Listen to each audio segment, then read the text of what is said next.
Bago tayo matakam sa kahit anong putahe, isang quality ang unang pumupukaw sa appetite natin. Visual presentation.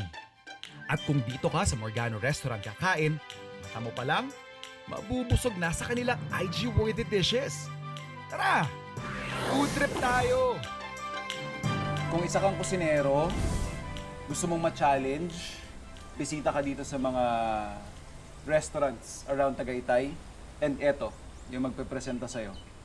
I mean, plating-wise, 100 out of 100. Ganda ng pagkakalatag natin. Very appetizing. Ganda ng balance ng color. And I have to say, especially for this one, this is the most beautiful chicken salad plate na na-experience ko sa buhay ko. Look at that color. May crunch tayo from the chicken. Freshness, of course. Sobrang hina-highlight din nila dito yung produce na nakukuha nila. I mean, that's one of the things that Morgano has been known for. And yung partnership din nila with SVD Farm. So, everything that we see here, every week silang nagpapalit. So, itong menu natin na to, nagustuhan mo ngayon, mas magugustuhan mo yung offering nila the following week.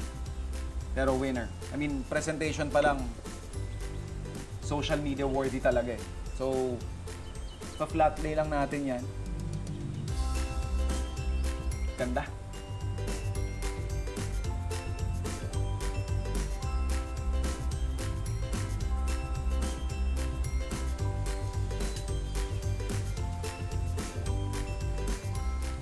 Got it.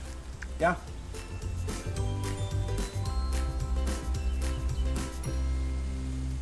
Chicken gives you this crunch na even yung layer nung breading na ginamit sa kanya is packed with spices or herbs, sorry. Nalasang-lasa mo siya. Makikita mo, I think I have oregano here. I have definitely dried parsley. Winner.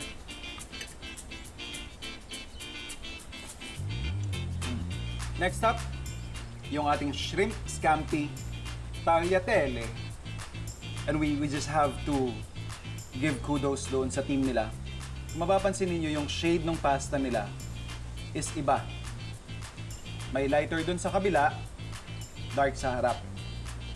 So paano na-achieve yun? At ito nga ang pruweba ng pasta dish na o-orderin mo sa Morgano, ginagawa nila ng mano-mano. So ngayon gagawa tayo ng fresh handmade pasta na dinadayo dito sa Morgano Restaurant. Ipapakita natin yung mga ingredients at proseso paano namin ginagawa yung sineserve naming fresh pasta dito sa restaurant. Bago yan, papakilala ko muna sa inyo ang aming pinakamagaling na pasta maker na ang pangalan niya ay Chef Ken Mirano. First, kailangan natin is yung flour. Lagay muna natin siya sa mixing bowl. Egg yolk. And then yung whole egg. And then next po natin is yung milk and then yung palm oil. So ang uri ng pasta na gagawin natin ngayon is yung tinatawag nating tagliatelle.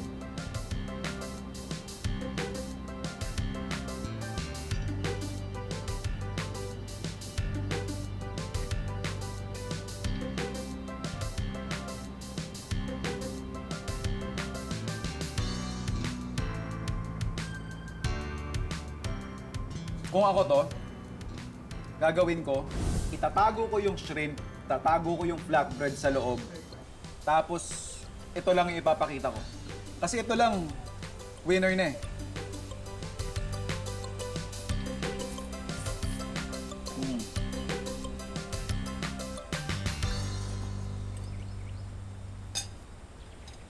Grabe. Next up, eggplant lasagna.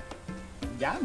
Pogi na naman, oh. Kung papansinin lang natin yung plating nila, this is one of those presentation na madalas natin makikita sa mga elevated restaurants, mga fine dining. Yung sauce nasa ilalim, and then yung pinaka-main, yung star nila nasa gitna. What I noticed is the play on levels of flavors. Saltiness, to be specific. Pagkagat mo, yung unang sasabog sa bibig mo, is yung akala mo maalat na salt level. Pero as you chew, yung pinaka lasagna, doon mo maintindihan na, kasi yung baba niya, sakto lang pala yung timpla. Then, yung inaakala mo unang, parang maalat nagiging saktong-sakto na yung harmony niya sa bibig mo. Tapos, yun na, bigla na maglalabasan yung laro nung asim from the tomato sauce. Yung comfort na binibigay sa'yo ng melted cheese. Yung ganong feeling. Comfort food na pinaparelax ka lang niya. Pogi, no? Actually, ito. Ito yung pogi. Ito yung pogi. Grabe. Steak, New York strip loin yung gamit natin.